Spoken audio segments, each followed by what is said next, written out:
or a face. Talked about the fact that you love to eat. I mean, this is. But I know, I like the stuff I eat. I like the vegetables, the fruits, the beans, the stuff I eat now. I like. I like it. Do you call yourself a vegan now then? Well, I suppose I am if I don't eat dairy or meat or fish. You're doing this for your health. Is Yes, that why you're doing it? Absolutely.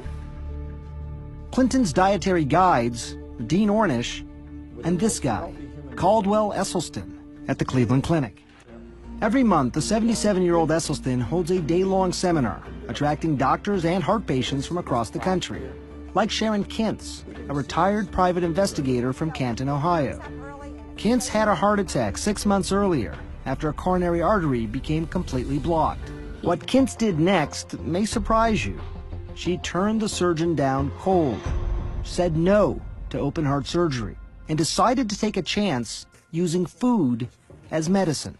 Like President Clinton, Kintz has given up the food she loves, like butter and cheese.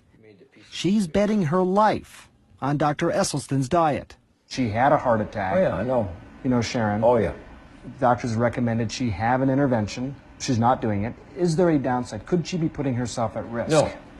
I think that's an excellent question. In hundreds of patients, data now going back over 20 years, and this most recent study about a decade, once they start eating this way, you will make yourself heart attack proof. Going back over proof. We know that if people are eating this way, they are not going to have a heart attack. Esselstyn has won some allies, like Dr. Terry Mason, Chief Medical Officer at Cook County Hospitals in Chicago, and the city's former public health commissioner. We've eaten ourselves into a problem, and we can eat ourselves out of it.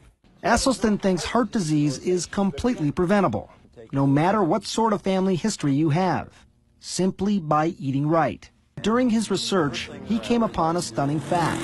Some cultures around the world, like people living in Central Africa, Papua New Guinea Highlanders, and Tarahumara Indians in Mexico, have virtually no heart disease.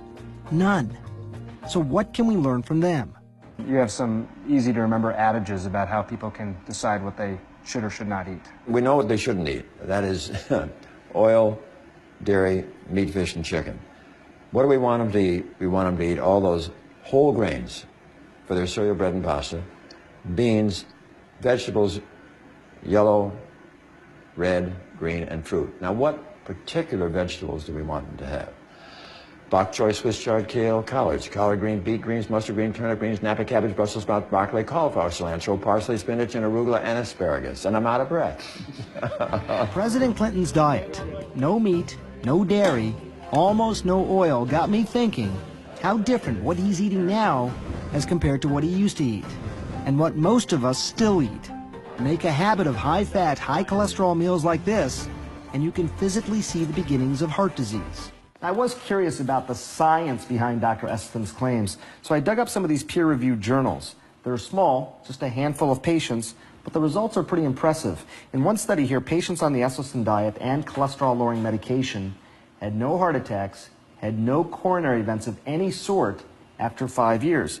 And 3/4 of these patients actually saw their blockages get smaller. You're not talking about just reducing your chance of heart disease. You're talking about potentially reversing heart disease. Oh, absolutely. The late wisdom is that once you develop these plaques, they're there. You're stuck with them. Try not to let them get worse. Is that faulty thinking? I think it's absolutely faulty thinking. Here's a picture Esselstyn likes to show of a heart patient with a blocked coronary artery. And here's that same patient after going on a plant-based diet. You see the way the blockage has almost disappeared? Sharon Kintz survived a heart attack a year ago after a coronary artery became completely blocked. Now she's counting on the Esselstyn diet to keep her from having another. Thankfully, your heart muscle function is normal. Kint's cardiologist, Adnan Zaidi, says, so far so good with the diet. It's a difficult sell, but those who get onto it have benefited from it without a question. Kintz is a true believer. So is former President Bill Clinton. And nowadays, they have a lot of high-powered company. All of these CEOs and former CEOs are either vegetarians or vegans. Would you call yourself healthy now? Well, I think I'm healthier than I was. I lost 20-something pounds. All my blood tests are good. All my vital signs are good. And I feel good. And I actually have believe it or not, more energy.